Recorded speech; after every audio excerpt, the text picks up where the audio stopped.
everyone, and welcome to the first instalment of our monthly book club. I hope you don't mind that we've already chosen a title for our book club. We are called The Fellowship because I feel like we're going to be going on a lot of literary adventures together, though hopefully none that involve mortal peril, but you never know with some books. So the first book that we have agreed to read together is The Maze Runner by James Dashner. So this is the first book in a series entitled The Maze Runner.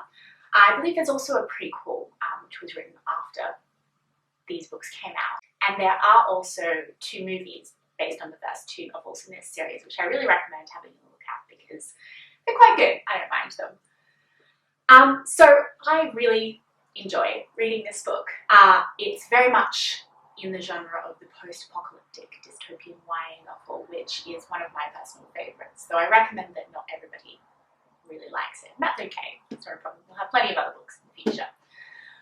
There are a couple of really interesting themes and ideas that I found when reading the book.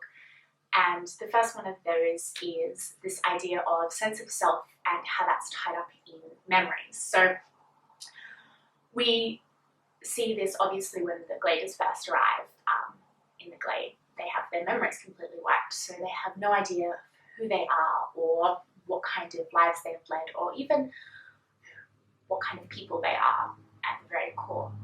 And that's probably clearest in Thomas's thought processes, especially as he begins to learn more and more about the person that he was prior to arriving in the Glade, and it jars a lot with this idea of who he wants to be or who he feels he is. So there's a real struggle there between this idea of memory making up who we are and our sense of self.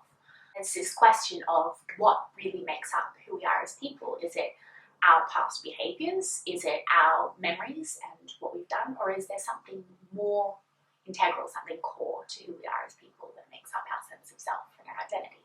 I don't think that the book has a clear answer as to what that might be or whether there is even a way that you can separate those things out. And I certainly don't know. I'd be really interested to hear your thoughts in comments if you want to put anything down there. The other idea that I wanted to talk about is Dashner's use of language, because he does a lot of really interesting things with his use of language. The creation of slang words like clunk and chuck and things like that are a really creative way to identify the Gladers as a particular community, as a group. Their use of language bonds them together and separates them from any outsiders, including the newbies that arrive every month. We can also see this use of language in some of the characters. So, for example, Chuck, he often uses slang language as a way of trying to integrate himself into the Gladers community and stop being seen as an outsider. We can also see it in Thomas as he continues to integrate himself more and more into the community and begin to identify as a Glader. He uses more and more slang words as time goes on. So it's a very interesting way of establishing a group identity, as it were. The other interesting way that Dashner uses language is to create an atmosphere or a sense of claustrophobia and suspense within the novel. So I want to read just a passage from the book that I think really demonstrates the way that he uses that. The whole building shuddered. The crunching and groaning and snapping of the wood became the only sounds in the world to Thomas. Horrifying. They grew louder, closer. The other boys had shuffled across the room and as far away from the window as possible. Thomas finally followed suit. Newt right beside him, everyone huddled against the far wall, staring at the window. Just when it grew unbearable, just as Thomas realised the Grievers were right outside the window, everything fell silent. Thomas could almost hear his own heart beating.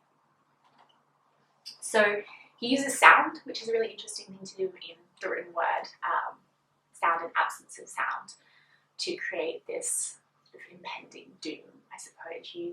We know what the Grievers look like, but oftentimes he will use their absence of visual confirmation as a way of conveying this fear, this kind of closing in claustrophobic feeling, which is a really interesting way to do that, and something that I quite enjoy. It's nice to be a bit scared sometimes when you're reading a book. The novel also has some really interesting and diverse characters. I think everyone will probably have their favourites and their least favourites, so feel free to share your thoughts in the comments below as well. The only problem that I did have with characters and just with the book in general was the serious lack of female characters. Teresa is a really strong and interesting character, but she is the only female in the novel and she is unconscious for a majority of it, so I did find that to be a bit of an issue. I recognise that the makeup of the group as only men with this one female does create a certain dynamic, and it is fairly integral to the story, though I don't think that the plot itself would have been diminished or destroyed in any way with the addition of just a little bit more gender diversity.